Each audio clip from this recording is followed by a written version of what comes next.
Kamusta mga kabasketbolista? Pinataob ng UP Fighting Marons ang FAU Tamaraws 86-78.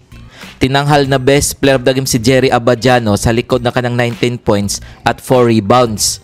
Tinambaka naman ng UST Growling Tigers ang Adamson Soaring Falcons 75-49. Tinanghal na best player of the game si Amil Asido sa likod na kanyang 14 points at 2 rebounds. Kung bago ka pa lamang sa channel na to, mag-like na at subscribe.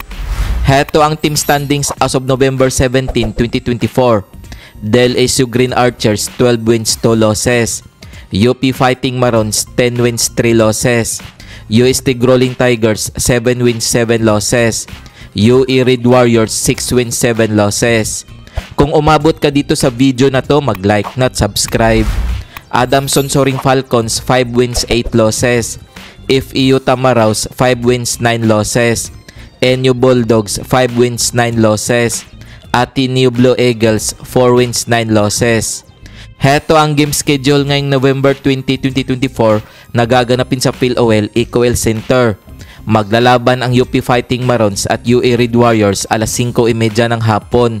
Kung nagustuhan mo ang video na to, mag-like na at subscribe.